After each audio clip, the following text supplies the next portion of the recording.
Good morning students. आज हम economics का चैप्टर 4 को ही कंटिन्यू करेंगे। आज उसका पार्ट 3 स्टार्ट करेंगे, globalisation and the Indian economy में। हम आज नया टॉपिक लेंगे, impact of globalisation in India. कल हमने पढ़ा था कि कैसे आपके जो रेस्ट्रिक्शंस होते हैं, जैसे गवर्नमेंट जो है रिमूव करती है ट्रेड बैरियर्स को, व्यापार में जो भी बाधाएं होती हैं, जो भी रेस्ट्रिक्शंस होती हैं उनको हटा देती हैं, तो वो आपके लिबरलाइजेशन कहलाता है। ठीक है, तो ये जिससे क्या होगा, आपके लिए डिसीजन लेना इजी हो जाता है। फ्रीली आप डिसीजन ले सकते हैं इंपोर्ट और एक्सपोर्ट के लिए। ठीक है, जितना लिबरल गवर्नमेंट होगी उसके अकॉर्डिंग आप डिसाइड कर सकते हैं। ठीक है, डब्ल्यूटीओ की हमने कल बात करी थी कि जो बैरियर्स होते हैं, और डब्ल्यूटीओ कहती है, आपको गाइडलाइंस देती है कि बैरियर्स जो होते हैं, आप ट्रेड बैरियर्स, वो आपके लिए हार्मफुल होते हैं। ठीक है, तो ट्रेड जो है वो फ्री होना चाहिए, व्यापार जो है आप फ्री तरीके से करिए, हमने कल पढ़ा था। और जो डब्ल्यूटीओ का एम था कि टू लिबरलाइज इंटरनेशनल ट्रेड, आपका जो अंतर्राष्ट्रीय व्यापार है उसको फ्री होना चाहिए। ठीक है, उसमें कोई बैरियर्स या कोई भी बाधाएं या रेस्ट्रिक्शंस नहीं होनी चाहिए। और कल हमने ये भी बात पढ़ी थी कि नियरली आपके 164 कंट्रीज़ जो है आपके वर्ल्ड के करंटली आपके मेंबर्स है डब्ल्यूटीओ के, वर्ल्ड ट्रेड ऑर्गेनाइजेशन के। आई होप सो कि आपने नोट्स बना लिए होंगे, नहीं बनाए तो आप बना लीजिएगा और उसको लर्न भी करते रहिएगा। देखिए, ये हमने कल का रिकॉल कर लिया। नेक्स्ट है आपका टॉपिक आज का, impact of globalisation in India. हमारे इंडिया में क्या इम्पैक्ट रहा इस ग्लोबलाइजेशन का। ठीक है, हमारा जो व्यापार है उस पर क्या असर पड़ा ग्लोबलाइजेशन का। ठीक है, पहले आपके कंज्यूमर्स बेनिफिट, कंज्यूमर्स हैं आप लोग। ठीक है, कंज्यूम कर रहे हैं, आपका जो भी प्रोडक्शन है उसको आप लोग खरीदते हैं, तो वो कंज्यूमर्स हैं, तो उनके लिए बेनिफिशियल होता है, आपके पास चॉइस होती है। ठीक है, कंज्यूमर्स के लिए क्या बेनिफिट है कि आपके पास ग्रेटर चॉइस है। ठीक है, उसके अलावा इम्प्रूव क्वालिटी, क्वालिटी जो है वो भी अच्छी मिलती है आपको, जो भी प्रोडक्ट्स आ रहे हैं उसमें क्वालिटी अच्छी होती जा रही है। लोअर प्राइसेस आपको मिलते हैं, तो कंज्यूमर्स के ये सारे बेनिफिट्स होते हैं आपके इन सब चीज़ों से। ठीक है, हाई स्टैंडर्ड ऑफ लिविंग जो है, पहले ऐसे नहीं था, अब आजकल जो है लोगों की सबकी चॉइसेस जो होती है बड़ी बड़ी होने लगी है, ग्रेटर चॉइस उनके पास है, बहुत सारी जो है उनके पास चॉइसेस होती हैं, क्वालिटी उनकी इम्प्रूव हो चुकी प्रोडक्ट्स की, तो उसके अकॉर्डिंग जो है उनकी चॉइस होती है। नेक्स्ट, जो कम पैसों में आपके जो है सब चीज़ें अवेलेबल हो जाती हैं, और हाई स्टैंडर्ड ऑफ लिविंग सबका है, जो जीने का जो तरीका है वो आपका सबका जो है हायर होता जा रहा है। तो ये कंज्यूमर्स के बेनिफिट्स होते हैं, आपके इम्पैक्ट जो होता है, आपका जो असर होता है ग्लोबलाइजेशन का आपके इंडिया में, उससे आपके कंज्यूमर्स के बेनिफिट्स की। ठीक है, नेक्स्ट टॉपिक है आपका steps to attract foreign investment. कौन कौन से स्टेप्स हैं जिससे फॉरेन इन्वेस्टमेंट जो है उसको आप अट्रैक्ट कर सकते हैं। तो उसमें आपके जो है, पहले हम नेक्स्ट टॉपिक इसमें पढ़ रहे हैं इंडस्ट्रियल जोन्स। तो इंडस्ट्रियल जोन्स का क्वेश्चन आप लोगों के आता है कि सेज, जो सेज है उसका फुल फॉर्म के रूप में आपको पूछा जाता है कि स्पेशल इकोनॉमिक जोन्स। ठीक है, सेज का अगर आपको पूछा जाता है तो आपको स्पेशल इकोनॉमिक जोन्स जो हैं वो आपको लिखना होगा। और ये जो सेज है वो किसके लिए है, to have world class facilities, all over world में जितनी भी है सारी फैसिलिटीज़ आपको वो अवेलेबल करवाएं, उसके लिए होता है। और ये जो सेटअप होता है सेल्स का, वो डू नॉट हैव टू पे टैक्सेस फॉर इनिशियल 5 ईयर्स। जहाँ पे ये सेल्स की तरफ से जो भी कंपनीज होती हैं वो सेटअप की जाती हैं, तो वो उसकी तरफ से अगर सेटअप होते हैं तो उसको जो इनिशियल जो स्टार्टिंग जो ईयर्स होते हैं 5 ईयर्स, उस समय उनको उस समय तक जो है उन लोगों को टैक्स पे नहीं करना पड़ता है। तो समझ गए आप लोग, स्पेशल इकोनॉमिक जोन्स, उनको जो वर्ल्ड क्लास फैसिलिटीज़ अवेलेबल हो जाती हैं, उसके लिए चाहिए कि वो सेटअप करें हैं सेल्स के अकॉर्डिंग, और डू नॉट हैव टू पे टैक्सेस फॉर इनिशियल 5 ईयर्स, यानी 5 सालों तक जो स्टार्टिंग होती है उसके 5 सालों तक उनको जो है टैक्स नहीं देना पड़ता है। तो ये उनको बेनिफिट इससे मिल जाता है इंडस्ट्रियल जोन्स में। क्लियर, तो ये हो गया आपके क्वेश्चंस जो बनते हैं सेल्स को लेकर के कि क्यों सेटअप है, क्या बेनिफिट है और इसका फुल फॉर्म। तो ये तीनों क्वेश्चंस आपको आने चाहिए। तो ये जो इम्पैक्ट है आपके ग्लोबलाइजेशन का, उससे क्या क्या बेनिफिट्स है वो हमने पढ़ा। नेक्स्ट आप उसमें देखेंगे न्यू जॉब्स आर क्रिएटेड। आपने देखा होगा नई नई कंपनीज आती है, एमएनसी कंपनीज आती हैं, वो सेटअप होती हैं, उसके लिए क्या होता है आपके नए जॉब्स जो है वो क्रिएट होते हैं, वर्कर्स चाहिए होते हैं हाई लेवल पे, ठीक है। तो उसके लिए आपके नए जॉब्स जो है वो क्रिएट हो जाते हैं। नेक्स्ट आते हैं collaborations with foreign companies. Foreign companies के साथ जो स्मॉल प्रोड्यूसर्स होते हैं, छोटे छोटे उद्योग धंधे वाले जो होते हैं, वो जो हैं वो सेटअप हो जाते हैं इनका सहयोग लेकर के फॉरेन कंपनीज का, और अपना प्रोडक्शन आगे बढ़ाते हैं। तो उनका साथ मिल जाने से, उनका कोलैबोरेशन हो जाने से उनको फ़ायदा मिलता है। उनका जो प्रोडक्ट है वो उन कंपनीज, फॉरेन कंपनीज के साथ जो है उसको आगे अपना स्तर बढ़ाते हैं, उनका प्रोडक्शन आगे बढ़ता है। तो ये थे कि आपके जो बेनिफिट्स होते हैं, इम्पैक्ट यानी असर जो होता है आपका ग्लोबलाइजेशन का, वो आपके इंडिया पे क्या क्या असर होता है वो हमने पढ़ा। तो कंज्यूमर्स का बेनिफिट्स, इंडस्ट्रियल जोन्स का हमने पढ़ा, नए जो आपके न्यू जॉब्स जो होते हैं वो क्रिएट होते हैं, और कोलैबोरेशन से आपके जो है कंपनीज जो आगे बढ़ती है, फॉरेन कंपनीज के साथ आपका सहयोग जो होता है, उससे आपकी जो लोकल कंपनीज हैं, जो आपके लार्ज पैमाने पे जो प्रोडक्शन बढ़ता है उनका, उससे उनको बेनिफिट मिलता है। नेक्स्ट है आपके some large Indian companies globalization has enabled to emerge as multinationals like Tata motors, Infosys और रेनबेक्सी एक्सेट्रा। बहुत सारी कंपनीज होती हैं, ग्लोबलाइजेशन की वजह से जो है वो मल्टीनेशनल कंपनीज के रूप में आ गई हैं, जैसे कि टाटा मोटर्स है, इन्फोसिस है, रेनबेक्सी है। तो ये जो आपकी इंडियन कंपनीज हैं, ग्लोबलाइजेशन की वजह से जो है मल्टीनेशनल कंपनीज के रूप में उभर करके आई हैं। तो ये एग्जांपल्स हैं, टाटा मोटर्स, इन्फोसिस, रेनबेक्सी, ये मल्टीनेशनल कंपनीज हैं। तो ये आपको एग्ज़ाम में इस तरीके से एग्जांपल्स पूछ लिया, जैसे रेनबेक्सी जो है मेडिसिन के लिए है, तो ये सब चीज़ें हैं। जैसे टाटा मोटर्स है आपके ऑटोमोबाइल्स के लिए, तो आपको क्वेश्चंस अगर पूछ जाते हैं तो वो आपको लर्न होने चाहिए, ठीक है।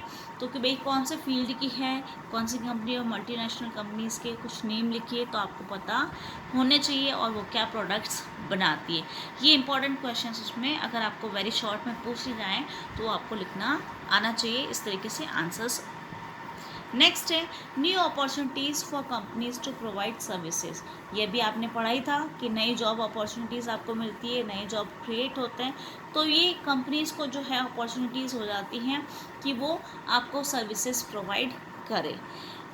ये जो ग्लोबलाइजेशन हुआ उसकी वजह से जो एमएनसी कंपनीज जो सेटअप हो रही हैं, उससे क्या होता है आपके राइजिंग कंपटीशन, आपका जो कंपटीशन है वो बढ़ रहा है, ठीक है। जो स्मॉल वर्कर्स होते हैं उनको सफ़र करना पड़ता है, ठीक है। यानी छोटे जो उद्योग धंधे वाले जो होते हैं, छोटी कंपनीज वाले जो होते हैं, उनको जो है ये जो टफ़ कंपटीशन होता है वो नहीं कर पाते उन लोगों के साथ, और जल्दी ही उनकी कंपनीज बंद हो जाती है। तो जो स्मॉल वर्कर्स हैं उनको ये सब चीज़ें सफ़र करनी पड़ती है, यानी उनके जो वर्कर्स होते हैं उनको भी उनको हटाना पड़ता है, या इवन उनकी कंपनी बंद हो जाए या फैक्ट्रीज बंद हो जाए तो वर्कर्स को भी लॉस होता है। और अगर दूसरी जगह जो आपके एग्जांपल्स दे रखे हैं आपकी बुक्स में कि आप एक कंपनी में वर्क कर रहे हैं और थोड़ा टाइम पीरियड में आपकी फैक्ट्री बंद हो जाए, तो उन वर्कर्स को क्या होगा, तो कोई जॉब सिक्योरिटी, जो हमने आपके पहले वाले चैप्टर में आपने पढ़ा था ऑर्गेनाइज अनऑर्गेनाइज सेक्टर में, वही बात है कि आपके जो है जॉब सिक्योरिटी वहाँ पे नहीं होती, नो जॉब सिक्योरिटी, ठीक है। समझ में आया? जो हमने ऑर्गेनाइज अनऑर्गेनाइज सेक्टर के हमने लास्ट जो चैप्टर पढ़ा था, सेकेंड चैप्टर में हमने पढ़ा था, तो उसमें ऑर्गेनाइज अनऑर्गेनाइज की बात करी थी, उसी से ही रिलेटेड है ये कि स्मॉल वर्कर्स हैं जो उनको सफ़र करना पड़ता है और कोई भी जॉब सिक्योरिटी आपकी नहीं होती है। तो ये होता है कि आपको जो ये ग्लोबलाइजेशन है उसके वजह से आपको अपॉर्चुनिटीज़ तो मिल रही है, कंपनीज़ को प्रोवाइड कराते भी है सर्विसेज, तो दूसरी तरफ आपके कंपटीशन बढ़ता जाता है, स्मॉल वर्कर्स को जो है सफ़र करना पड़ता है, कोई जॉब सिक्योरिटी नहीं होती। आपके जो एग्जांपल्स दे रखे हैं उसमें बुक्स में कि जो छोटे जो उद्योग वाले होते हैं उनको सफ़र करना पड़ता है, और अगर कोई लोन भी ले रहे हैं तो उनके लिए भी उनको सफ़र करना पड़ता है। अगर बल्क में अगर वो नहीं पे कर पाते हैं उनके प्रोडक्शन जो भी है, तो उनके लिए फोर्सली जो है उनको सब चीज़ें जो हैं किस तरीके से वो अदा करेंगे वो उनके ऊपर डिपेंड करता है, और वो कैसे आर्थिक स्थिति, उनकी जो इकोनॉमिकल कंडीशंस होती है उसको वो कैसे हैंडल कर पाते हैं। तो ये डिपेंड करता है कि ये कंडीशन क्या है। तो स्मॉल वर्कर्स की जो कंडीशंस हैं वो जो हैं वो सही नहीं हो पाती हैं इससे, और वो जो कंपटीशन नहीं कर पाते हैं, और जो उनके वर्कर्स होते हैं उनको वो निकाल देते हैं, तो उनकी कोई जॉब सिक्योरिटी नहीं रहती है। तो क्लियर, तो एक पहलू आपका ये है कि आपको अच्छी चीज़ें मिल भी रही है अपॉर्चुनिटीज़ इससे, तो दूसरा पक्ष ये है, दूसरा पहलू इसका ये है, सेकंड साइड जो है आप देखेंगे तो उसमें कि ये कंपटीशन बढ़ता है, स्मॉल वर्कर्स को सफ़र करना पड़ता है, कोई जॉब सिक्योरिटी नहीं होती है। नेक्स्ट है आपके topic the struggle for a fair globalisation. अब आपको जो अच्छा जो ग्लोबलाइजेशन है उसके लिए किस तरीके से स्ट्रगल करना चाहिए। नॉट ऑल आर बेनिफिटेड, ठीक है। इससे क्या होता है, सब लोगों को जो है बेनिफिट नहीं मिलता है, तो उसके लिए क्या करना चाहिए, गवर्नमेंट को जो है ऐसी पॉलिसीज़ जो है करनी चाहिए लागू, जिससे क्या हो कि आपके सब लोगों को फ़ायदा हो, ठीक है। कोई रिच और पुअर की बात ना हो, उनके लिए नहीं ना हो, कोई पावरफुल नहीं, लेकिन सभी लोगों के, all people in the country have the benefit. यानी गवर्नमेंट जो है इस तरीके से पॉलिसीज़ लेकर के आए, तो गवर्नमेंट का मेजर रोल होता है जिसमें वो इस तरीके से पॉसिबल करे कि ऐसी पॉलिसीज़ वो लाए जिससे वो प्रोटेक्ट करे इन लोगों के इंटरेस्ट को, not only of the rich and the powerful but all the people in the country. जितने भी लोग हैं, चाहे रिच हो या पुअर हो या पावरफुल हो या ना ही हो, सबके लिए बराबर होनी चाहिए पॉलिसीज़। और आपने ये भी सब पढ़ा होगा कि पॉसिबल तभी होगा गवर्नमेंट जो है एफर्ट्स करे, तो उसके लिए गवर्नमेंट को जो है इंश्योर होना चाहिए कि लेबर लॉज जो होते हैं वो प्रॉपरली इम्प्लीमेंट किए जाएं। जो वर्कर्स हैं उनको जो उनके राइट्स है, जो हम बात कर रहे थे जॉब सिक्योरिटी वाले की, ठीक है, ऑर्गेनाइज अनऑर्गेनाइज सेक्टर्स में हमने पढ़ा था, तो वर्कर्स को जो राइट्स होते हैं वो मिलने चाहिए। तो ये सब चीज़ें हैं कि गवर्नमेंट को क्या करना चाहिए एक फेयर ग्लोबलाइजेशन के लिए। तो ये क्वेश्चन अगर आता है तो आपको ये सब चीज़ें लिखनी होगी कि पहला, लेबर लॉज जो है प्रॉपरली इम्प्लीमेंट कराएं, सभी लोगों के लिए इक्वल करें ये, और वर्कर्स को जो है राइट्स मिल जाए। और गवर्नमेंट को जो है सपोर्ट करना चाहिए जितने भी स्मॉल प्रोड्यूसर्स होते हैं, ताकि वो अपना परफॉर्मेंस जो है वो उस पीरियड तक जो है परफॉर्मेंस जो है अपना अच्छा कर ले, वो इतने स्ट्रॉन्ग बन जाएं कि वो compete कर सके दूसरे लोगों के साथ, दूसरी कंपनीज के साथ। और ज़रूरत पड़े तो गवर्नमेंट जो है वो ट्रेड और इन्वेस्टमेंट बैरियर्स जो है वो यूटिलाइज कर सकती है और निगोशिएट कर सकती है, समझौता कर सकती है WTO के साथ फेयर रूल्स बनाने के लिए। तो ये डिपेंड करता है आपकी गवर्नमेंट पे किस तरीके से वो पॉलिसीज़ जो हैं वो करवाती हैं। और पास्ट जो कुछ ईयर्स में हमने देखा है बहुत सारे कैंपेन्स हुए हैं, इसके लिए रिप्रेजेंटेशंस होते हैं ऑर्गेनाइजेशंस के द्वारा, वो इन्फ्लुएंस होते हैं इन सब डिसीजंस के द्वारा और वो इन्वेस्ट करते हैं आपके WTO के साथ। तो ये हमने देखा कि किस तरीके से आप जो है फेयर ग्लोबलाइजेशन के लिए किस तरीके से आपकी गवर्नमेंट जो है वो पॉलिसीज़ कर सकती है। तो ये हो गया हमने कि स्टार्टिंग हमने पढ़ी इसमें कि कैसे जो है लोगों के लिए, सब लोगों के लिए करें, लेबर लॉज बनाएं और वर्कर्स को कैसे राइट्स होने चाहिए उसके बारे में। लास्ट में हम इसकी समरी देख लेते हैं इस चैप्टर की। इस चैप्टर में आपने देखा था कि प्रेजेंट फेज जो है हमारे ग्लोबलाइजेशन का, उसके बारे में हमने पढ़ा कि ये जो प्रोसेस है ग्लोबलाइजेशन वो रैपिड इंटीग्रेशन का है। इंटीग्रेशन आप एक दूसरे के साथ जुड़ना, ठीक है। तो आप जो बहुत सारी कंट्रीज़ है वो एक होते हैं, मिलते हैं एक दूसरे के साथ व्यापार को लेकर के, और प्रोसेस चलता है ये आपका, वो ग्लोबलाइजेशन कहलाता है। ये जो है वो तभी हो सकता है जब आपके फॉरेन ट्रेड और फॉरेन इन्वेस्टमेंट हो वो बड़े पैमाने पे। MNCs जो आपका इंपॉर्टेंट रोल अदा करती है इस ग्लोबलाइजेशन प्रोसेस के लिए, तो MNC सेटअप की जाती है। जितनी ज़्यादा आपके MNCs होंगी वो लोकेशंस देखती है, MNC कंपनीज ज़्यादा से ज़्यादा जो MNC कंपनीज है वो लोकेशंस को देखती है ऑल ओवर वर्ल्ड में, कि वहाँ पे आपने देखा इस चैप्टर में पढ़ा था कि कितना ज़्यादा उनको जो लोकेशन है उसके लिए कम दर पे जो है उनको प्रोडक्शन जो है वो स्टार्ट करना है। तो वो लोकेशन जो है निर्धारित करने के लिए, पहले सेटअप करने के लिए ये सब चीज़ें देखनी होती है कि कहाँ पे MNC सेटअप हो सकती है। और उसका रिजल्ट ये होता है कि प्रोडक्शन जो है वो is being organise in complex ways में, जो आपका जो है ऑर्गेनाइज किया जाए प्रोडक्शन जो है, एज अ रिज़ल्ट आपका स्टार्टिंग हो जाए कॉम्प्लेक्स वेज में, ठीक है। टेक्नोलॉजी जो है वो आपके लिए IT जैसे जो आपके लिए एक इम्पॉर्टेंट रोल जो है अदा करती है इस ऑर्गेनाइज करने के लिए प्रोडक्शन, जो कि ऑल ओवर कंट्रीज़ में होते हैं। इसके अलावा लिबरेशन जो है ट्रेड का और इन्वेस्टमेंट का ये फैसिलिटेट करती है आपके ग्लोबलाइजेशन के लिए बाय रिमूविंग बैरियर्स। आपने पढ़ा था आपके जो बैरियर्स होते हैं उनको, प्रॉब्लम्स जो भी आती हैं, जो भी आपकी बाधाएं हैं, बैरियर्स को हटा दिया जाए, ठीक है। और व्यापार करा जाए और इन्वेस्टमेंट किया जाए। एट द इंटरनेशनल लेवल जो है अंतर्राष्ट्रीय स्तर पर जो आपके WTO जो है वो भी प्रेशर करता है डेवलपिंग कंट्रीज़ पे, ताकि वो लिबरलाइज कर दे ट्रेड और इन्वेस्टमेंट के लिए। ठीक है, आपका जितना भी आप इन्वेस्टमेंट कर रहे हैं उसके लिए आपकी नीतियाँ जो है लिबरल होनी चाहिए, तो फ्रीडम होनी चाहिए। तो ये डेवलपिंग कंट्रीज़ पे WTO जो है वो प्रेशर करती है ताकि वो जो हैं आगे बढ़ें और लिबरल हो जाएं आपके व्यापार को लेकर के। वाइल हमने जो देखा ग्लोबलाइजेशन जो आपके लिए बेनिफिट करता है, कुछ आपके वेल ऑफ जो कंज्यूमर्स होते हैं उनके लिए, और also producers with skill education and wealth many small producers and workers have suffered as a result of the rising competition. अभी हमने पढ़ा कि जितना ज़्यादा कंपटीशन बढ़ रहा है उसकी वजह से आपके स्मॉल प्रोड्यूसर्स जो होते हैं उनको बहुत ज़्यादा सफ़र करना पड़ता है, क्योंकि कंपटीशन ज़्यादा बढ़ गया है MNC कंपनीज आने की वजह से।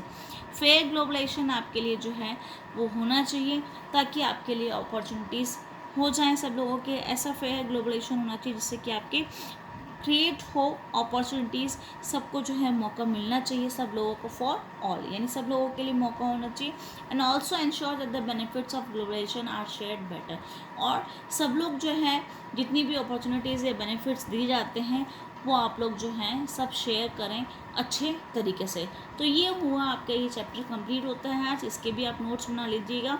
इसमें आपने सब पढ़ा था कि ग्लोबलाइजेशन क्या है, प्रोसेस जो इंटीग्रेशन होता है आपके, और MNC कंपनीज कहाँ सेटअप की जाती है, क्वेश्चंस आपके इसमें बनते हैं।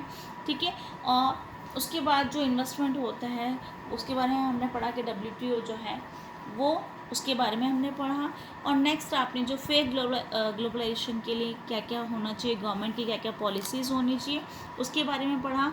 और आपने इसके जो इंडियन कंपनीज है उसके बारे में पढ़ा था, जो कंज्यूमर्स होते हैं उनके बेनिफिट्स क्या क्या होता है, तो सेल्स के ऊपर भी आपके क्वेश्चंस बनते हैं। तो ये WTO सेल्स जो स्पेशल इकोनॉमिक जोन्स के बारे में हमने पढ़ा, क्या क्या वो क्रिएट करते हैं। ठीक है, नई जॉब्स जो क्रिएट होती हैं, कोलैबोरेशन जो होता है आपके फॉरेन कंपनीज़ के साथ, वो सब चीज़ें हमने पढ़ी है। तो ये समरी मैंने आपको बता दी है कि टफ कंपटीशन होता है, उसके वजह से आपके स्मॉल वर्कर्स को सफ़र करना पड़ता है, कोई जॉब सिक्योरिटी नहीं रहती है। ठीक है, तो जो आपको स्ट्रगल करना पड़ता है फेयर ग्लोबलाइजेशन के लिए, तो आपके सबको बेनिफिट होना चाहिए। तो उसके लिए आपको मैंने अभी बताया था गवर्नमेंट की पॉलिसीज़ होनी चाहिए, इम्प्लीमेंट सही तरीके से होता है कि लेबर लॉज जो है वो सही तरीके से इम्प्लीमेंट हो जाए, वर्कर्स को जो है कुछ जो राइट्स उनके होते हैं उनको अधिकार मिल जाने चाहिए।